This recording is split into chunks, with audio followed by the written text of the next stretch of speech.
ang mga kwento ng pag-ibig, kwento ng buhay at kwento ng pag-asa dito sa Barangay Love Stories. Love Stories.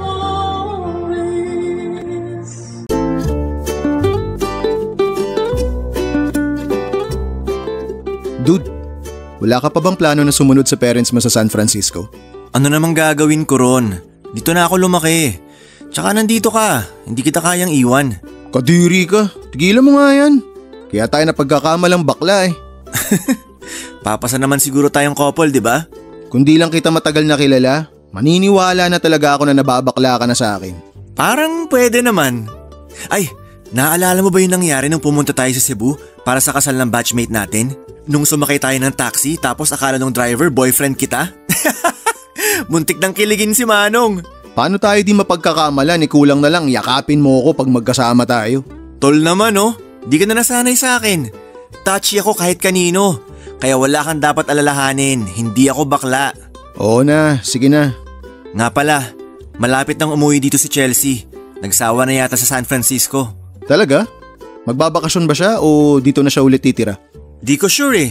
Basta sabi niya lang uuwi na siya rito. Bakit?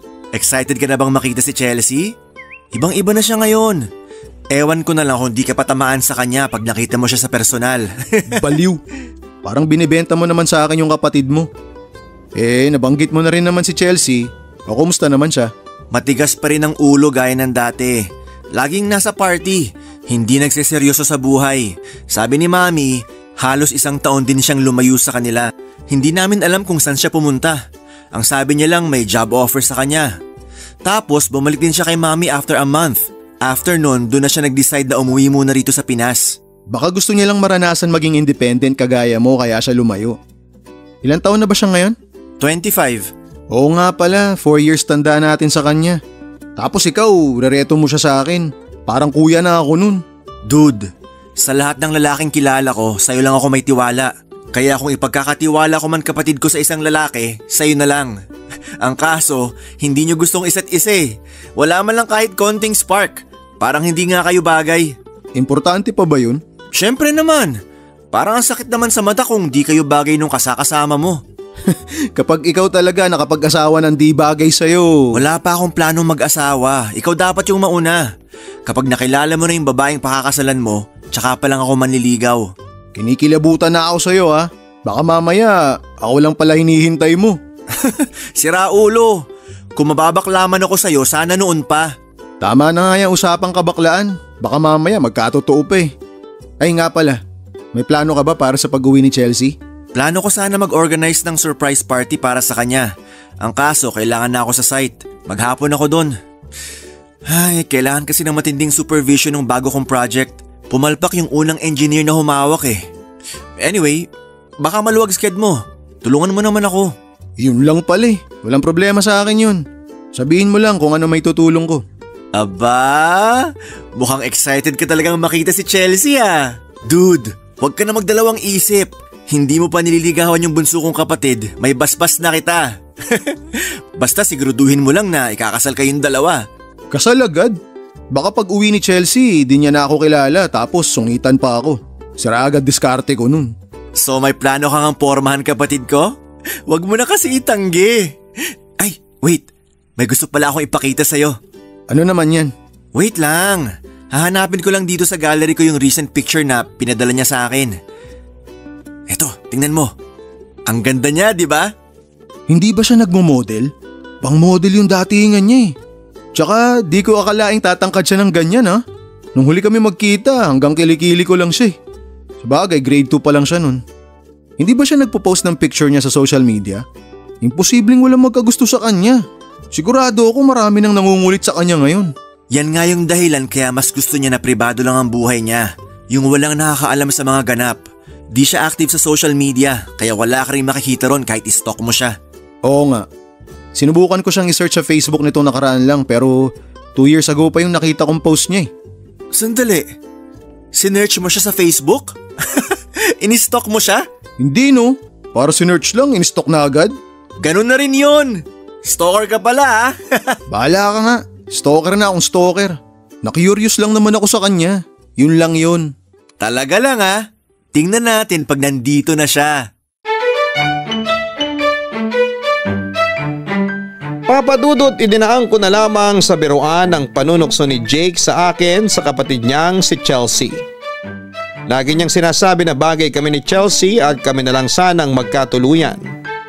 Ang kaso alam ko sa sarili ko na hindi namin type ni Chelsea ang isa't isa. Kaya hindi na ako nagtangkang pormahan siya. Pero noong ipakita sa akin ni Jake ang recent photos na sinend ng kapatid niya ay parang bigla na lang akong naging interesado. Tinulungan ko si Jake sa preparation ng surprise welcome party para kay Chelsea. Pero dahil hindi ko naman forte ang pag-organize ng party ay tumulong na lamang ako sa pagkuha ng catering and event planner na hindi na mahaharap ni Jake dahil malayo-layo ang location ng bagong project na hawak niya. Sagot naman daw niya lahat ng gastos kaya walang naging problema. Yun ang unang beses na ginawa ko yon para sa isang babae bukod sa nanay ko mula noong maging single ako. Medyo nahirapan ako sa preparation dahil si Jake ang mas nakakakilala sa kapatid niya. Pero nagawan ko rin naman ang paraan kalaunan. Simpleng party lang ang gusto ni Jake para kay Chelsea. Piling kamag-anak lang kasi ang in-invite niya. Hindi na rin pinapunta ni Jake yung ibang kaibigan niya pero sinabihan niya ako na ako nang bahala kung sino-sino ang mga isasama ko sa party. Kasama ko sana noon ang mga magulang ko pero may nauna na silang lakad bago ko pa sila ayain sa party sana ni Chelsea. Bukod nga pala kay Jake ay si Lumi ang pinakamalapit kong kaibigan dahil mag-best friend ng mga nanay namin. Mas bata siya ng 2 taon sa akin pero hindi ako nagpapatawag ng kuya sa kanya. Dahil sa height at sa pagiging baby face niya ay madalas pa rin siyang mapagkamalang estudyante. Kahit madalas kaming parang mga aso't pusa, matibay pa rin ang pagkakaibigan namin gaya ng sa amin ni Jake. Dahil wala akong maisip na pwedeng isama bukod sa kababata kong si Lumi, ay siya na lamang ang inaya ko. Ang kaso nakalimutan niya kung kailan yung party kaya nagkagulatan na lamang kami noong gabing nakasalubong ko siya habang papunta roon. Sa bahay lang kasi nina Jake ang venue ng party at walking distance lamang yun sa amin. Wala namang nagawa si Lumi kundi samahan ako kahit na hindi siya nakapaghanda para sa party.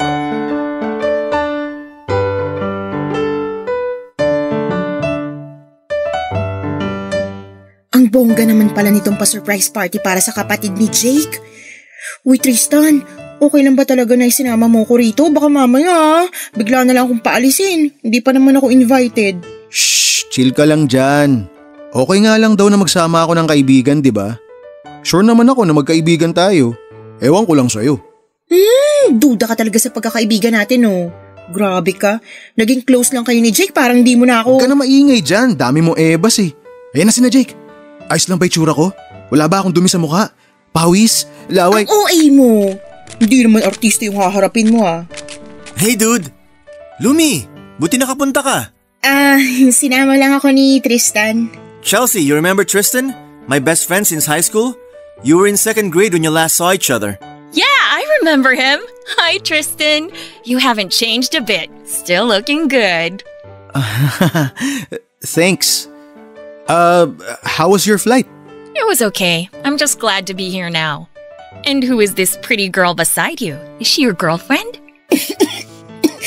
Girlfriend?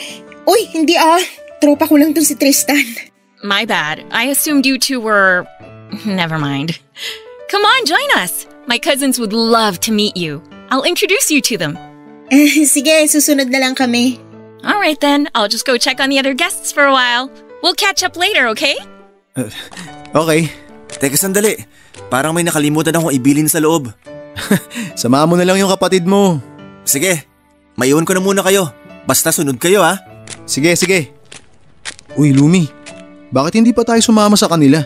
Bakit sabi mo susunod na lang tayo? Wait lang. Samahan mo muna ako rito. Nakakahiya, oh. Hindi mo man lang sinabi na bongga pala tong party, di sana nakapagbihis man lang ako na maayos. Okay na yan. Mukhang tao ka pa naman dyan sa suot mo eh. Nakakainis ka talaga, no? Nagmukha na nga akong yagit na gatecrasher dito. Magmumukha pa akong ewan pag kinausap ako nung… Englisher na yun, nakakaloka. Hindi man lang tinanong yung pangalan ko. Feeling ko fault ko yun. Hindi ko nasabi pangalan mo nung nagtanong siya tungkol sa'yo. Bigla ka rin kasing nag-react eh. Nagulat kasi ako. Porket magkasama tayo, girlfriend na agad. Hayaan mo na. Tsaka mukhang sobrang busy niya sa dami ng mga bisita niya. Tayo na lang mag-adjust. Sa totoo lang, inasahan ko na rin naman na hindi siya magtatagalog. First year high school pa lang kami ni Jake, nasa US na yang si Chelsea. Baka nga hindi na talaga siya marunong magtagalog eh. Bakit naintindihan niya ako kanina?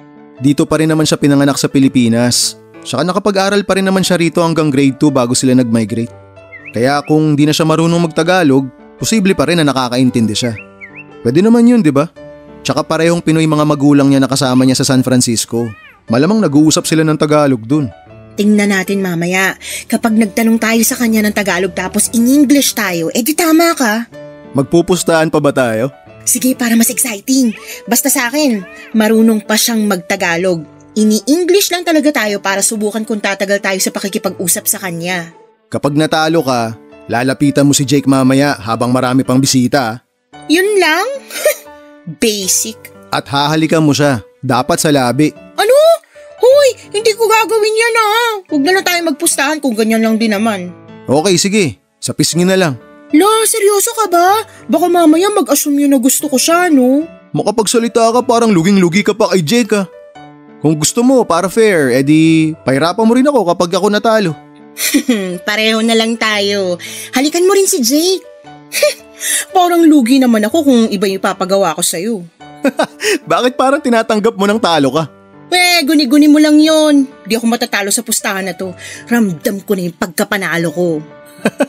Kapag ikaw talaga natalo, ako yung unang kikiligin para sa'yo. Asa ka? Hindi ako matatalo. Hindi ko hahalikan yung best friend mong mukhang kapre. Tina natin. So ano? G? G!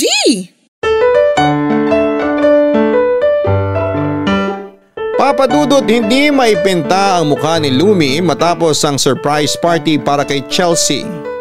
Nagkausap din kasi kaming tatlo noong nag-alisa na ang iba nilang mga bisita. Kinumusta namin siya at tinanong ng kung ano-ano. Gaya ng usapan namin, magtatagalog kami sa pagtatanong. At sinagot naman ni Chelsea lahat ng tanong namin in English. Para kung bata na tuwang-tuwa noong nanalo ako sa pustahan namin yon. Sinadya kong hindi muna umuwi para masiguradong tutupad sa usapan si Lumi. Naging tampulan siya ng tukso nang bigla na lamang niyang hinalikan sa pisngi si Jake. Marami pa rin nakakita kaya inulan sila ng panunukso. Pagkatapos noon ay nagmamadali na siyang umuwi. Nang magtanong naman si Jake ay nagpatay mali siya na lamang ako. Bukod sa masayang pustahan namin ni Lumi, masaya rin ako na marami akong nalaman tungkol kay Chelsea. Tinanong ko siya kung babalik pa ba siya sa San Francisco. At sinabi naman niyang depende raw yon kung magugustuhan niya ang magstay na talaga dito sa Pilipinas. At dahil sa sunod-sunod ng mga naging tanong ko sa kanya, ay doon ako tinukso ni Jake. Aminado naman ako sa sarili ko na attracted ako kay Chelsea noon. Sobrang ganda niya sa green dress na suot niya. Bata pa kasi talaga siya nung huli ko siyang nakita. At nung nagdalaga na siya, ang laki talaga ng nagbago sa kanya. Kumbaga nag-glow up talaga siya ng husto. Kaya hindi ko maikakaila na mas maganda siya sa personal kesa sa picture niya na ipinakita sa akin ni Jake bago pa siya makauwi. Papadudot, mula noong bumalik si Chelsea, mas napadalas na ang pagpunta ko sa bahay nila. Matagal nang nakabukod ang lolo't lola nila kaya silang magkapatid na lamang ang nasa bahay na yon. Sa bawat araw na bumibisita ako roon, para makita si Chelsea ay mas lalong tumitindi ang panunukso ni Jake na para bang botong-boto siya sa amin ang kapatid niya. Pero dahil kababalik lamang nito mula sa US, kinailangan muna namin ang sapat na panahon para kilalanin ang isa't isa. Papadudot, nagkahiyaan pa kami ni Chelsea noong una. Kilala lang naman niya ako bilang best friend ng kuya niya, pero hindi naman kami naging malapit sa isa't isa bago siya sumama sa mga magulang nila sa States. Sa pagbalik niya, unti-unti ko na siyang nakilala. Madalas siyang seryoso pero na-realize ko na malala din pala ang kapilyahan niya. Isa yon sa gusto ko sa mga babae. Yung walang dull moments tuwing kami yung magkasama. Sa halos 1 buwan lang na nagkakausap kami ni Chelsea ay mabilis kaming nagkapalagayan ng loob. Noong surprise party niya ay pasimple kong inalam ang mga paborito niyang pagkain. Para alam ko na kung ano yung mga dadalhin ko tuwing nagpapapansin ako sa kanya. Ang kaso'y bihira ko na siyang matsyempuhan noong napapadalas na ang paglabas-labas niya ng mag-isa. Mula noong nakipag-break sa akin ng long-time girlfriend ko, yun pa lang ang unang beses na nag-effort ako para sa isang babae, Papa Dudut. Kahit alam ko na maliit lang ang tsansa na magustuhan ako ni Chelsea, ay sinubukan ko pa rin makipag-close sa kanya. Nagbaka sakali ako na kapag nakilala niya ako ng mabuti ay magkaroon ako ng konting pag-asa. Ang kaso, nag-alangan pa ako na ayain siyang makipag-date sa akin. Hindi rin kasi ako sigurado noon kung sapat na ba ang ginawa ko para magustuhan niya ako. Ganon pala yung pakiramdam kapag matagal kang nawala ng interes sa mga babae. Tapos bigla kang may nagustuhan ulit. Akala ko ay hindi mapapansin ni Chelsea ang lahat ng ginagawa ko. Hanggang isang araw, nagulat na lamang ako nang mag-chat siya sa akin. Nagpasalamat siya sa mga pagkaing dinala ko sa kanya. Nagustuhan daw niya ang mga ibinigay ko kaya hindi maalis-alis ang ngiti ko tuwing naaalala ko yon.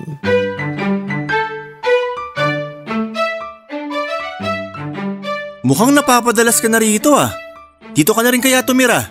Kung pwede nga lang eh. Pwede naman. Pero dapat mapa-oo mo muna si Chelsea. O kaya magpakasal na kayong dalawa. Ano ba yung mga gusto ni Chelsea sa isang lalaki? Para kasing wala naman akong pag-asa sa kanya. Mas gusto niya yung mas bata sa kanya o kaya kaedad niya lang. Gusto niya rin yung mahilig pumarty at yung masasakyan mga trip niya.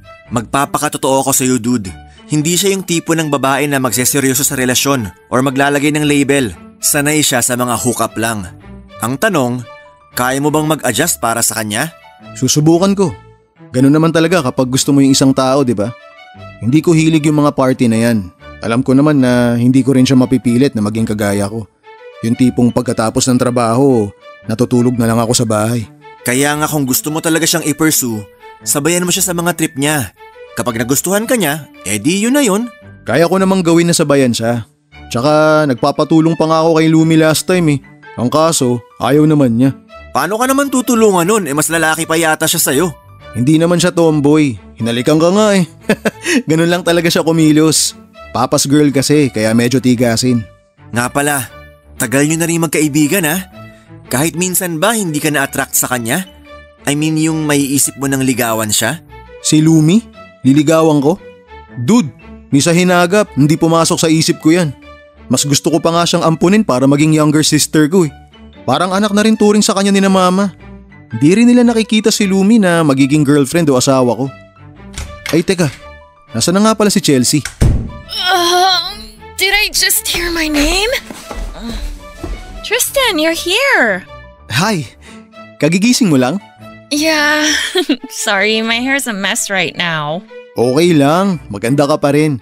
Teka, baka nagugutom ka na. Yeah, I might have dinner ready, but I'm really craving something else.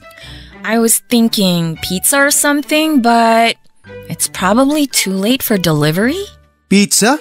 Sakto! Hindi mo na kailangan magpa-deliver. May dala akong pizza kanina. Galing ko no? Nahulaan ko kung ano gusto mong kainin. Nahulaan? Dude, mag-workshop ka muna. Di papasayang pag-arte mo. Aray, bakit ka ba naninipa? Makisama ka na lang, pwede. Nanlalaglag ka pa eh. Ay, ewan ko sa'yo. Baduy mo dumiskarte. Makaalis na nga muna. Wait, where are you going? At the convenience store. I'm gonna get myself something to drink. Okay. I'm just gonna stay here. You want anything? Would you mind getting me some tampons? You're kidding me, right? Ask me to buy you anything except for that. I was just kidding. Lighten up, Jake. Call me Kuya. And what if I don't? If Lola hears you talking to me in that tone, you'll be in a world of trouble. But she's not here, so sorry. Makaalis na nga. Dude, kausapin mo yan. Magtagalog ka para mahirapan. Iganti mo ako. Don't mind him. Nga pala, mas madalas ka bang kumain sa labas nung nasa States ka pa? Yeah, but if that was the only option, I prefer cooking and staying home. Wow! Marunong ka palang magluto? What made you think I couldn't? Just so you know, I started living on my own when I was 20. So I had to learn to cook, do laundry, the whole deal. Ganun ba? Sorry naman. It's okay. Kung sakaling naiinip ka nga pala, pwede naman kitang ipasyal dito. Marami akong alam na pwede nating puntahan. Seriously? If it's no trouble, then sure, why not? Free naman ako tuwing weekend. Kung may gusto kang puntahan, sabihan mo lang ako. I definitely will. Papadudod sa haba ng naging usapan namin noon ni Chelsea ay hindi na namin namalaya ng oras. Hindi na ako nagtaka noong hindi kaagad nakabalik si Jake dahil alam ko namang sinadya niya na maiwan kaming dalawa ni Chelsea sa bahay nila. Natuwa rin naman ako sa ginawa niya dahil mas nakapag-usap kami ng kapatid niya nang walang ilangan sa isa't isa. Nalaman ko na marami na ring naging karelasyon si Chelsea sa US bago siya naging single ulit ng matagal. Hindi rin naman ako nagulat dahil nabanggit na rin ni Jake minsan na talo pa ako ng kapatid niya sa dami ng naging boyfriend nito. Nagkwento si Chelsea sa naging buhay niya roon noong mag-isa na lamang siya. Nabanggit niya rin na nag-resign siya sa trabaho niya para makauwi ng Pilipinas. Ako naman ay nagawa kong ikwento ang tungkol sa past relationship ko nang walang pag-aalinlangan. Masyado kasi akong nasaktan noon at matagal-tagal din bago ako tuluyang nakamove on. Pero hindi ako nahiyang ikwento sa kanya kung paano ako nalugmok noong time na yon dahil sa isang babae. Matapos ang gabing yon ay mas naging komportable na kami sa isa't isa, papadudot. Then one time ay inaya ako ni Chelsea sa kabubukas lang na bar. Hindi naman ako tumanggi lalo na't siya yung nag-aya na pumunta kami roon. Pero hindi rin naman ako nagpakalasing nung time na yon dahil ako pa rin ang magmamaneho pa uwi. Papadudot sa kalasingan ni Chelsea ay may mga nasabi siya na hindi ko talaga inaasahan. Tingnan mo, lasing na lasing ka na. Okay ka pa ba? Ikaw naman kasi. Para kang isda kung uminom kanina dun sa bar. Kala mo tagal mula nung huling nasayaran ng alak yung lalamunan mo. Shut up. I just wanted to have some fun, alright? Gets ko naman na gusto mo lang ng konting fun. Pero nagpakalasing ka naman. Dadamayan sana kita kanina eh. Kaso walang magdadrive pa uwi. Baka imbis na makauwi tayo, biyaheng langit pa abutin natin. Pull over. I'll drive. I can drive you home. Ikaw pa maghahatid sa akin sa lagay na yan? Na ganyang kakalasing? Di na. Marami pa akong pangarap sa buhay. Tsaka di ko naman nahahayaan na mapahamak yung babaeng gusto ko. What did you say? Ha? Wala. Ang sabi ko, mayayari ako sa kuya mo pag pinag-drive kita ng lasing. Kahit na best friend ko yun, kapag may nangyari sa'yo, walang kaibig-kaibigan dun. Tatablahin ako nun. I doubt that. You're way too special to him. Too special? That sometimes I feel like something's going on between the two of you. Iniisip mo ba na magjowa kaming dalawa? Forget it! I'm so dizzy, I think I'm gonna throw up in your car. Kailangan mo ba ng fresh air? Ibababa ko yung bintana. Yes, please. O yan. Ay, kung makainom ka naman kasi, parang may mabigat kang pinagdaraanan. May problema ka ba? Pwede mo namang i-share sa akin. May kinig ako. Wait, why do you care so much? Gusto ko lang makatulong. I see what you're up to. And believe me, it's not gonna work. Ay, bahala ka nga dyan. I-recline mo pa yung upuan. Mahiga ka na lang muna. Pwede ka namang matulog. Gigisingin na lang kita kapag nandun na tayo sa inyo. I don't wanna sleep yet. Okay, kwentuhan na lang tayo kung ganun. Magkwento ka pa ng tungkol sa'yo. Sure. What else do you wanna know about me? Just don't ask about my problems. They're none of your business. Mas maganda kung ikukwento mo na lang yung gusto mong i-share sa akin. Baka kasi magtanong ako tapos di mo rin naman sagutin. O kaya, ikaw na lang yung magtanong. Sasagutin ko naman kahit ano pa yung tanong mo. Have you ever had casual sex? Ano? Bakit naman yan agad yung naisip mong itanong? What?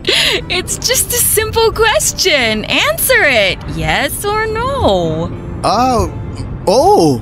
Oo naman. Ako pa. Low-key na chick boy ata to. Oh, looks like I got you pegged all wrong. Bakit mo naman nasabi yan? Well, I thought you were an old-school romantic who disses sex before marriage. And most women think guys like you are a rare find. But you know what? You're not really my type. Tanggap ko naman yun. Kaya nga okay na sa akin kahit hanggang magkaibigan lang tayo eh. Alam ko naman na mas gusto mo yung mga kaedad mo lang. We can be more than friends if you want to be. Eh kung hindi mo talaga ako magugustuhan, di friends na nga lang. We can be friends with benefits. Friends with benefits? Alam mo, lasing ka na talaga. Kung ano-ano na sinasabi mo. Pinapanood na akong ganyan. Niloloko mo na ata ako eh. I'm serious. I think I want to try that kind of a relationship with you. Alam mo Chelsea, hindi maganda na sinasabi mo yan sa isang lalaki. Come on. You said you've had casual sex before. So what's the big deal with being friends with benefits? Or maybe you haven't done it ever. Tristan, there's no need to pretend. Totoong na-try ko na yung dati. Bakit ba ayaw mo maniwala? Oh, buddy, you've got to try harder than that. Convince me. Bahala ka nga. I was totally kidding. Why would I sleep with my brother's best friend? That is so not right.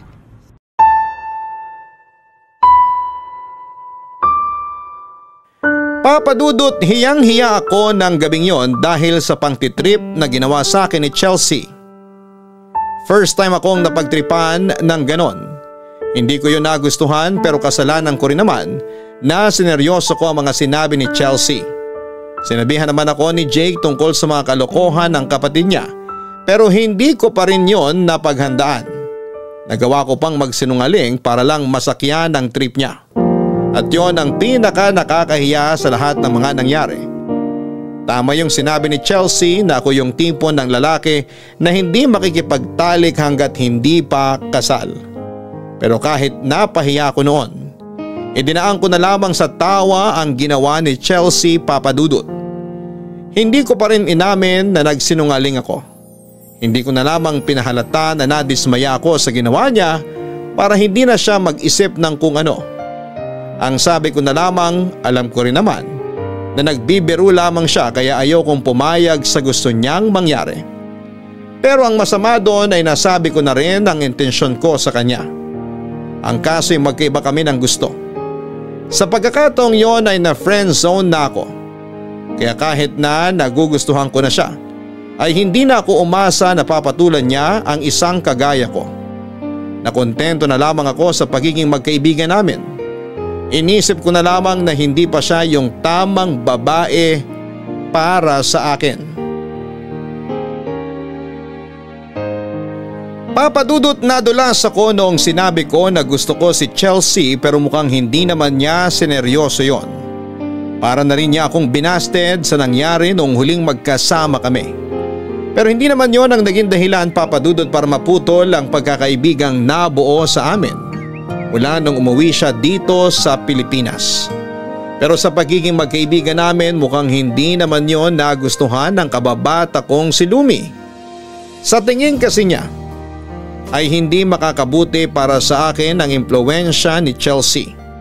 Kung noon ay hindi naman ako madalas lumalabas. Mula na maging kaibigan ko si Chelsea ay madalas na rin akong pumupunta sa mga party at binago niya yung nakasanayan ko. Magkaibang-magkaiba sila ni Lumi dahil may pagka-conservative pero boyish manamit at kumilos ang kaibigan ko. Si Chelsea naman ay babaeng-babae talaga at liberated. Doon pa lang ay may dahilan na sila para hindi magkasundo. Pero dahil isa rin si Lumi sa mga mahahalagang tao para sa akin, hindi ko hinayaang lumala pa yung tampo niya. Hindi rin kasi ako makatiis na hindi kami magkaayos. Kaso nga lang nung pumunta ako sa bahay nila, hindi ko naman akalain na malalagay pala ako sa hot seat dahil sa mga tanong ng nanay niya. Diretsahan akong tinanong ni tita kung may balak na raw ba akong ligawan ng kaisa-isa niyang anak. Wala na kasing tatay si Lumi kaya ang nanay na lamang niya nag-iisang magulang niya. Hindi naman ako nagpaligoy-ligoy noon at sinabi ko na hanggang kaibigan lang talaga ang tingin ko kay Lumi. Nakahinga naman ako ng maluwag nang hindi na ako kinulit pa ni tita.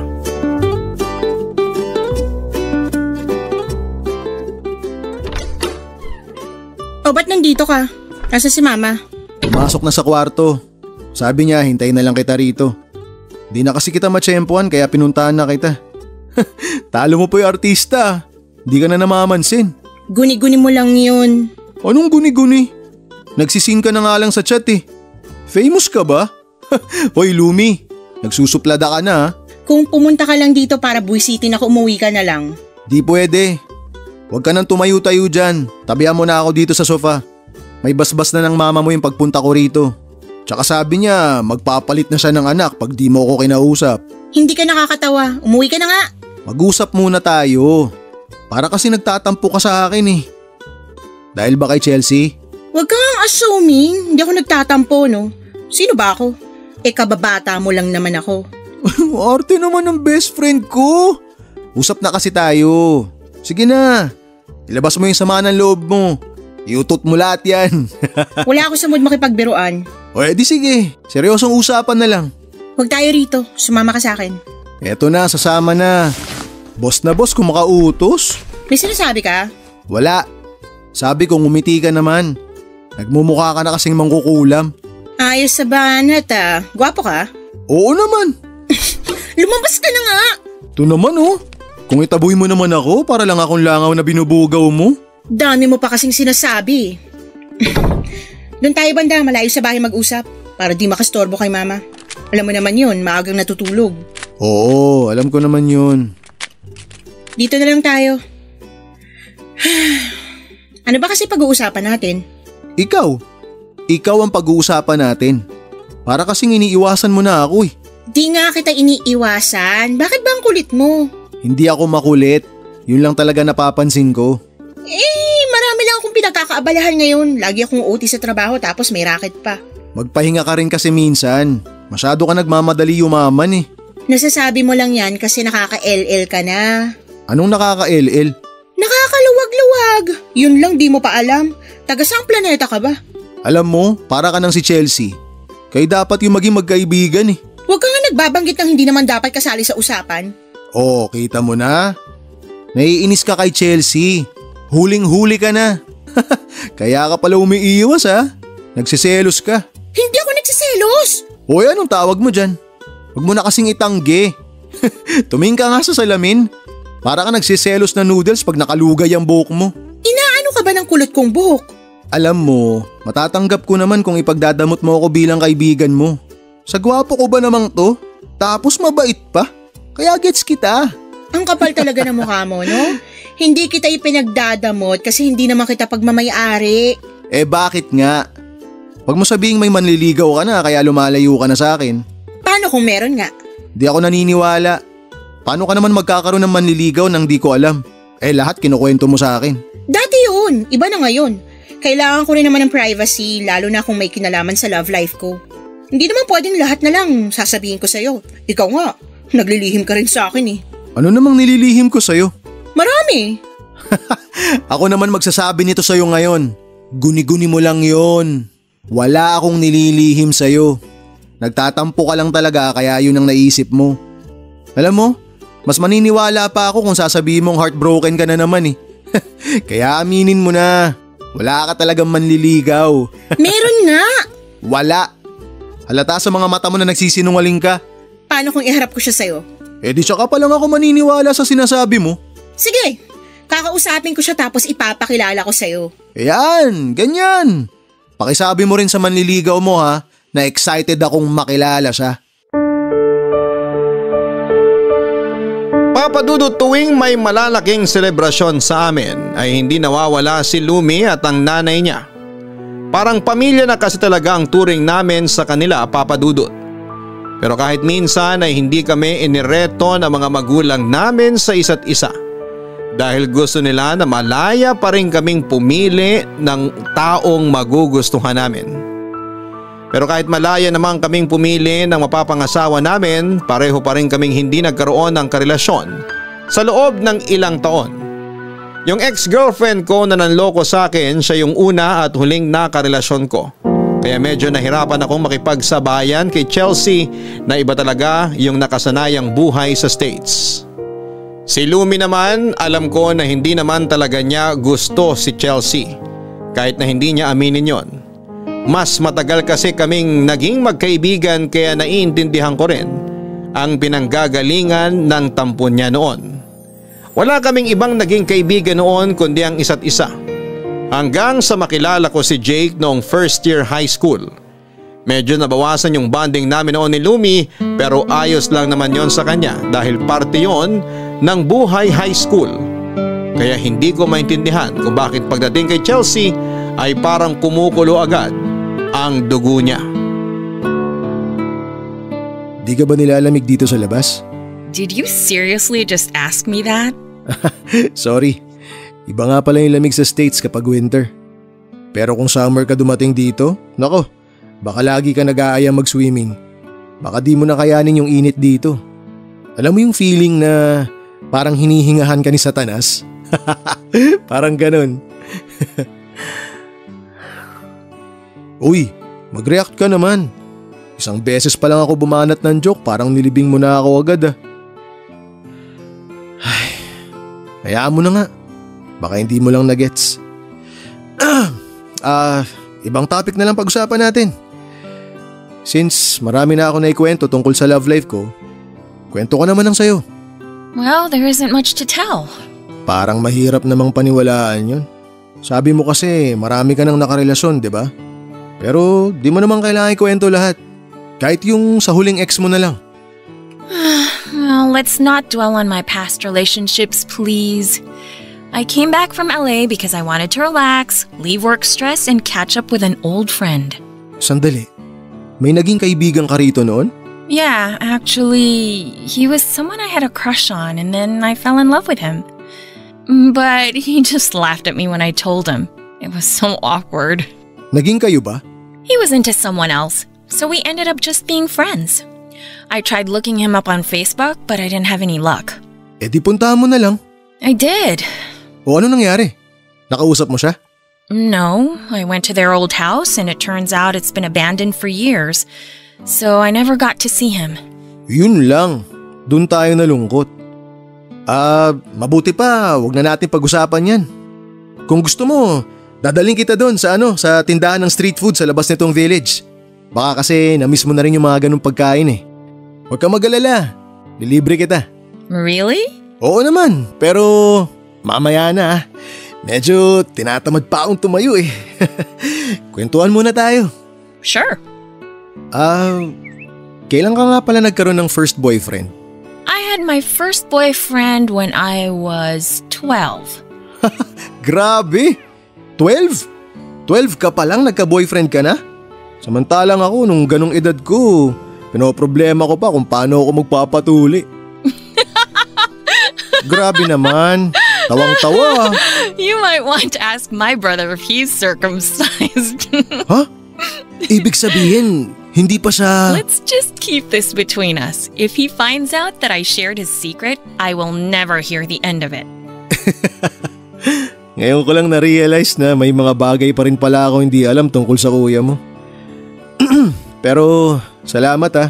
Sinabi mo sa akin yun kahit na kayo lang dapat yung nakakaalam nun.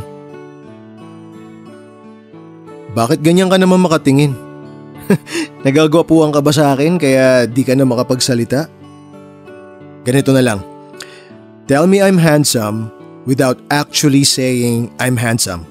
Well, right now, I'm staring at a guy who seems to have no trouble winning a woman over. Wow! Alam mo, konti na lang talaga mafo-fall na ako niyan sa'yo eh. So if I kissed you right now, would you fall for me then? Uy, kanina pinupuri mo lang ako tapos ngayon mangahalik ka na? Huwag ganon. You're such a wuss. Anong wuss? Ano ibig sabihin nun? Kung ano man yun, hindi ako ganon. You're a wuss. Uy, Chelsea, bakit ka lumalapit? Teka, diyan ka lang. Will you stop talking to me like I'm a kid? Eh, magkaibigan tayo, di ba? Magkaibigan, di naman naghahalikan. Dapat alam mo yun. We are not friends. Eh di mas lalong di tayo dapat maghalikan. Kasi isa lang akong acquaintance, di ba? Konti lang nga nilamang ko sa stranger. You really seem to hate the idea. Oo, kaya tigilan mo na yan. Well, what if I don't want to stop? But if you want me to, then make me. Alam mo, magpalit ka na lang ng damit para makaalis na tayo. Baka kung saan pa mapunta tong ginagawa mo eh. No. Come on, I know you want to do it. It doesn't have to turn into a makeout session unless you wanted to. Uy, pwede ba tigilan mo na yung balak mong gawin? Just one little kiss. Teka, Chelsea. I was just kidding. You thought I would really kiss you?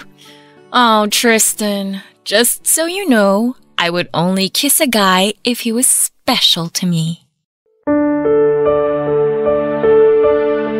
Matapos akong pakiligin ni Chelsea ng gabing yon, ay parang pinaguho niya rin kaagad ang kakarampot na pag-asang meron ako. Sino nga ba naman ako para halikan niya? Sa pangalawang pagkakataon ay muli na naman akong nakaramdam ng pagkabigo kay Chelsea. Dinala niya lamang ako sa panunukso niya pero hanggang doon lang talaga yon. Siyempre papadudot bilang isang lalaki ay gusto ko rin namang maranasan noon na kiligin. Pero kakaiba naman ang naranasan ko kay Chelsea. Pinakinig lang ako sa una tapos paasahin lang din pala. Ilang araw matapos yon ay parang nawala na ako ng ganang ipursu pa si Chelsea. Malinaw naman sa akin na hindi niya ako magugustuhan. Kung magiging magkaibigan naman kami ay hindi naman kailangan na araw-araw kaming magkita kaya medyo dumistansya na ako sa kanya. Nagtaka tuloy si Jake kung bakit hindi na ako pumupunta sa kanila. Siguro ay na-miss niya rin ang pagdadala ko ng pagkain. May tagaluto naman sila ng pagkain pero mas gusto niya yung lagi siyang nakakalibre, lalo na kung luto ng nanay ko. Pero dinahilan ko na lamang na busy ako sa trabaho. Nagkataon din kasi na puno ng schedule sa clinic kaya nagkaroon ako ng dahilan na gawing busy ang sarili ko. Inisip ko na lamang na hindi pa yon ang tamang panahon para magkaroon ulit ako ng girlfriend. Na love at first sight lang siguro ako kay Chelsea. Pero alam ko na pwede pa rin namang magbago ang nararamdaman ko para sa kanya. Papadudot nag-apologize sa akin si Chelsea noong mapansin niya na iniiwasan ko siya. Tinanong niya ako kung na-offend daw ba ako sa ginawa niya nung huli kaming nagkasama. Nagkaayos din naman kami kaagad, ganon ako karupok noon. Bumalik kami sa pagbibiruan gaya ng dati pero iniwasan na namin yung biro na may kinalaman sa relasyon. Hindi pa siya handa para doon at mukhang ganon din ako. Sinamantala na lang namin yung pagkakataon para mas kilalanin pa ang isa't isa. Habang tumatagal naman ay unti-unti ko na ring nakikita ang soft side niya. Napansin ko na malambot ang puso niya sa mga bata. May mga pagkakataon kasi na sinasamahan ko siya sa palengke at lahat ng batang nanlilimos sa kanya ay binibigyan niya. Nagkukwento siya tungkol sa mga orphanage na napuntahan niya noon sa States. Pero nung napunta ang tanong ko sa kung gusto niya bang magkaanak ay bigla na lamang niyang iniba ang usapan. Para bang ayaw na ayaw niyang pag-usapan ang tungkol sa pagkakaroon ng pamilya. Naulit pa ang pagpunta namin sa bar pero sa pagkakataong yon ay kasama na namin si Jake. Gaya ng dati kapapasok pa lamang namin doon ay babae na agad ang hinahanap niya. Kung hindi ako nakapaglasing noong unang punta namin doon, parang uhaw naman ako sa alak sa pagbabalik namin. Kampante naman kasi ako na may magmamaneho na pauwi dahil kotse ni Jake ang sinasakyan namin papunta ron. Halos hindi ko na maalala kung anong ginawa ko noon sa bar. Bihira lang naman kasi akong maglasing. Kung umiinom man ako, kadalasan ay pampantok lang. Kahit si Chelsea ay nagulat sa dami ng nainom ko. Sinubukan niya akong awatin pero hindi naman siya nagtagumpay kaya sinabayan na lamang niya ako. Pero ang hindi ko alam ay may mga nasabi pala ako sa kanya dala ng aking kalasingan. Uy, ba't ganyan ka makatingin? May nakakatawa ba sa itsura ko? No, I just remembered something hilarious from last night. Bakit? May nangyari ba kagabi? You really don't remember? I just can't believe the things you said to me. Ano ba kasing ginawa ko? Kung makatawa ka, parang malalayo na gawa ko ah. Pwede bang sabihin mo na lang sa akin kung ano yung nangyari? Nakakabahan ako sa iyo eh. Nope, sorry, you're not gonna get it out of me. Ay, sabihin mo na kasi. Sige, 1 to 10. Gaano kalala yung mga sinabi ko kagabi? Probably a 9. La, ganun kalala? Sabihin mo na lang kasi, please. Okay. Last night you said that you haven't really had casual sex. I was just wondering why you didn't tell me the truth when I asked you about it the last time. But don't worry, I'm totally cool with it, really. No judgments here. Ay, sorry. Nagsinungaling ako sa'yo. Gusto ko lang naman sakyan yung mga sinasabi mo eh. Tsaka ayoko lang magmukhang katawa-tawa nung gabing yun. Siyempre ikaw, marami ka ng experience. Sabi mo nga, halos na-try mo na lahat, di ba? Pero, kailan pa naging requirement para sa mga lalaki yung ganun? No, it's not a requirement. I was just trying to get to know you better. Well, let's just forget about it. Pwede ba ako magtanong? Sure. Ano bang tingin mo sa akin? Ibig ko sabihin, bilang isang lalaki. Well, I think you're one of the coolest guys I've ever met. And no joke, you're a really decent guy. Talaga? Yep. Not like me. I am a complete wreck. Ako rin naman, hindi ako perfect. Pati yung buhay na meron ako ngayon. Alam mo naman yung mga pinagdaanan ko. Nakwento ko nga sa'yo last time, di ba? You know what? I was amazed when you opened up about your past without thinking twice. I wish I could do that too. Okay lang naman kung hindi ka komportableng i-share sa akin yung past mo. Mukhang mabigat eh. Pero kung kailangan mo ng masasandalan, nandito lang ako. Kahit hindi ka magsalita. I appreciate that. Thanks. Are you always this nice to every girl you talk to? Ganito talaga ako kahit kanino. Lalo na sa'yo. Kahit na lagi mo akong pinagtitripan. Nakadalawa ka na nga eh. Pero alam mo, napapaisip lang ako kung anong klaseng mga lalaki yung nakakasama mo noon. Well, compared to you and Jake, they suck. You guys are on a totally different level. I might not end up dating anyone, unless it's you. I'm just kidding. Paasa mo talaga. Pero dun sa States, bago ka umuwi dito sa Pinas, wala ka bang nakadate dun? No, and I'm not planning to date anyone right now. So wala pala talaga akong pag-asa kahit na sabihin kong gusto kitang ligawan. Not a chance, Tristan. Grabe naman, kahit English mo sinabi, dikdik na dikdik yung puso ko. Parang ginawa mong paminta. Durog na durog eh. Ngayon lang ako na-reject ng ganito, sa totoo lang. Well, at least I'm not giving you false hopes, right? Sabagay, tsaka mukhang hindi ka rin naman yata magtatagal dito. Actually, I'm still going back to San Francisco. Dahil ba sa parents nyo? No, Ba't ka babalik ng San Francisco? that's something I can't share with you. Okay. Tsaka mo na lang sabihin pag pwede na. Can I ask you something? Oo naman. Ano yun? Your ex-girlfriend, she was the one who called it off, right? What if she wanted to get back together with you? Tapos na kami. Matagal na. Kahit gawin niya yun, hindi ko na siya tatanggapin ulit. Why not? Kasi okay na ako. Hindi ko kailangan balikan yung nakaraan ko para mabuo ako ulit. Kung ano yung ibibigay sa akin ng panahon, yun na yun. Pero hinding-hindi mangyayari na babalikan ko pa yung nakaraan naming dalawa. Papadudod sa ilang buwan, panalagi kaming nagkakasama ni Chelsea ay doon ko naramdaman na unti-unti na siyang nagtitiwala sa akin. Hindi ko alam pero siguro ay may masakit din siyang karanasan noon kaya nagkaroon na siya ng trauma pagdating sa mga lalaki.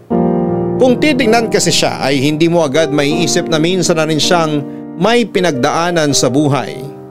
Pero siguro hindi niya lang hinahayaan na matalo siya ng mga negatibong bagay at mas pinili niyang maging masayahin na lamang. Habang tumatagal ay mas lalong nahuhulog ang loob ko kay Chelsea. Hindi ko lang yun masabi sa kanya dahil ayaw niyang pag-usapan ng kahit na ano tungkol sa romantic feelings namin sa isa't isa. Yung madalas naming paglabas ay nasundan pa ng nasundan. Pero kahit gaano pa yon kadalas ay wala pa rin namang ibig sabihin yon kay Chelsea. Friendly date lang ang lahat ng yon kumbaga. Hanggang sa may nagawa kami na hindi dapat. Nung huling beses na lumabas kami.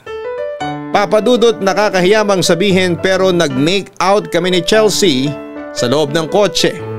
Pero hanggang doon lang yon. Kahit nakakatukso ang sitwasyon namin, sinigurado ko naman na hindi kami lalampas pa ron, papadudot. Uy, dude, si Chelsea. Hindi ba siya nagpaalam sa'yo? Nagpaalam na ano? Ha? Kala ko nagkausap na kayo kagabi. Hindi na kami nagkausap ulit pagkatapos ng huli naming lakad. Wait, may nagawa ka ba sa kanya? Dude, wala. Ano namang gagawin ko sa kanya? Okay kaming dalawa, wala kaming naging misunderstanding o anuman. Hahanapin ko ba siya sa'yo ngayon kung alam kong wala siya rito? Okay, nagtataka lang kasi ako kung bakit umalis siya nang hindi man lang nagsabi sa'yo. Paano umalis? Ibig mong sabihin, bumalik na siya sa US? Oo, kanina yung flight niya. Nung isang araw pa niya nabanggit yung tungkol doon. Hindi ko na naikwento sa'yo kasi siya na raw bahala magsabi na aalis na siya kapag nag-usap na kayo. Hindi ko alam yun ah. Wala siyang nabanggit na kahit na ano. Galit ba siya sa akin? Hindi niya ako kinausap bago siya umalis eh. Oh, bakit ganyan yung reaksyon mo? Ayaw mo siyang umalis no? Sabi ko na eh, tinamaan ka na nga talaga kay Chelsea. Di ba yun din naman yung gusto mo dati pa? Eh ano nang plano mo niyan? Balak mo ba siyang sundan sa San Francisco? Pwede ko namang ibigay sa'yo yung address ni na mami ron. Bakit ko pa siya susundan eh hindi nga nagpaalam sa akin di ba? Ibig sabihin lang noon hindi ako ganun kaimportante sa kanya. Sus, tampo naman agad to. Hindi totoong umalis na siya. May pinuntahan lang si Chelsea kaya wala siya rito. Alam mo ikaw, puro ka talaga kalukuhan. Magkapatid nga kayo. Lakas ng trip nyo eh. Bakit ba ang bilis mong maniwala? Ewan ko sa inyong dalawa. Nga pala, may lakad ako ngayon. Pero kung gusto mong hintayin si Chelsea dito, okay lang naman. Maya-maya lang nandito na yon. Usap kayo ha. Yung masinsinan sana para diretso kasal na pag nagkaayos kayo. Hindi na. Uuwi na lang ako. I'm home! Oh, there she is. May kasama ka na dito, dude. You're leaving? Yeah, I'll swing by Lola's place.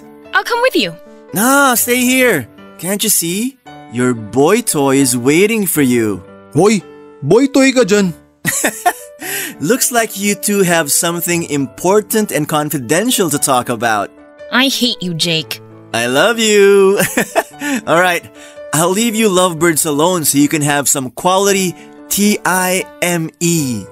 Dude, ikaw na bahala sa kapatid ko. Kapag nag-inarte yan, pakasalan mo na. See ya! Akala ko umalis ka na eh. What do you mean? Pinagtripan ako ng kuya mo kanina. Tinanong ko siya kung nasaan ka, sabi niya bumalik ka na raw sa San Francisco. And you believed him? Gosh, Tristan, you are so naive. Paano ako hindi maniniwala sa kanya? Eh hindi mo na ako kinakausap. May nagawa ba ako? Oh, here we go again. Please, pag-usapan natin yung nangyari nung isang gabi. You mean in your car? Jeez, can we just forget about it? Nag-kiss tayo, Chelsea. Tapos yung halik na yun, muntik pang mauwi sa… Don't say it, don't worry. I won't demand that you marry me just because we kissed. Teka muna, paano naman ako? Pagkatapos mo akong manyakin, ganun na lang yon? Are you kidding me? Don't put it all on me. You wanted it too. Don't make it out like I took advantage. I mean, seriously, what did you expect me to say? That I loved it and I'm so into you? That I can't stop thinking about you? Isn't it possible we just got carried away? It was just a kiss, all right? It didn't mean anything. You don't mean anything to me. So just forget about it and get over yourself. Sorry, hindi ko intensyon na magalit ka. Pero ikaw na rin yung nagsabi. Hinahalikan mo lang yung tao na espesyal sa'yo. Oh, so because I kissed you, you thought you were special? You read the signals all wrong. It was nothing, okay? We're just friends. And you know what?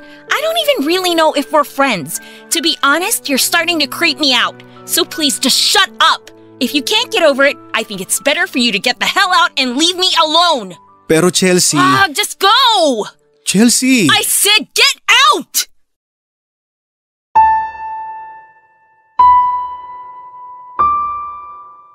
Bagsak ang balikat ko nang umuwi ako noon, Papa Dudut. Dismayado ako sa naging sagot ni Chelsea. Bukod doon ay nagulat ako na sinigawan niya ako na lumabas ng bahay nila tapos ay binalibag niya ang pinto sa pagsara. Masasabi ko na sapat na sa akin yung naging sagot niya para itigil na ang kakaasa ko na magiging kami pa. Nung una pa lang, sana'y nakinig na ako kay Jake noong sinabi niyang hindi pa kaya ng kapatid niya na magseryoso sa isang relasyon. Hindi ko alam kung anong dahilan niya sa pilit niyang pagdi-deny sa nararamdaman niya. Posibleng may karelasyon pa rin siya sa US na hindi niya lang sinasabi. Pero hindi ko na yon tinanong pa sa kanya. Sa halip na iwasan ko si Chelsea, ipinakita ko sa kanya na kaya ko siyang harapin at kausapin na parang walang nangyari. Ginawa ko rin naman yon hindi lang para sa sarili ko, kundi para sa pinagsamahan namin ni Jake. Nung una pa lang alam ko nang mahihirapan ako kay Chelsea. Bukod sa mas gusto niya yung mas bata sa kanya o kaya'y kaedad niya lang, iba rin ang nakasanayan niyang buhay sa States. Kaya madalas kaming hindi nagtutugma sa mga gusto naming gawin. Gusto ko ng serious relationship at mas gusto naman niyang walang label. Doon ko lang na-realize na kulang ang ilang buwan para kilalanin namin ang isa't isa. Kaya sa mga panahong nagkakasama kami, kinalimutan ko muna ang tungkol sa nararamdaman ko para sa kanya. Hinayaan ko na lamang muna na maging magkaibigan kami dahil panahon na lang ang makakapagsabi kung kailan kami magiging para sa isa't isa. Hanggang dito na lamang po muna ang unang bahagi ng kwento ko, Papa Dudut. May kasunod pa po ito at mas exciting ang parting yon ng kwento ko. Kaya sana'y abangan nyo ng mga kabarangay natin. Maraming salamat po sa lahat ng bumubuo ng Barangay LS 97.1. More power sa Barangay Love Stories. Ang inyong forever kapuso at kabarangay, Tristan. Mga kabarangay, hindi lahat ng umaamin sa tunay na nararamdaman ay kaagad na nasusuklian. Ngunit kahit ano pa man ang maging sitwasyon, pumabor man ito sa iyo o hindi, ay mahalaga pa rin na mas mangibabaw ang respeto sa isa't isa. Gaya ng sender natin na si Tristan, kahit nakaranas siya ng pagkabigo kay Chelsea, hindi niya hinayaang masira ang samahang nabuo nila at ng kapatid nito na matagal na rin niyang kaibigan. Pero maaaring isa rin si Tristan sa mga taong mararanasan munang mabigo at masaktan bago makuha ang sagot na matagal na nilang hinihintay. Hanggang sa muli, ako po ang inyong si Papa Dudut sa mga kwento ng pag-ibig, buhay at pag-asa sa Barangay Love Stories number 1. Sabay-sabay nating pakinggan ang iyong kwento ng pag-ibig, buhay at pag-asa. Ipadala lang sa barangaylovestories@yahoo.com. Nagustuhan ng iyong napakinggan? Ituloy yan via live stream sa www.gmanetwork.com/radio.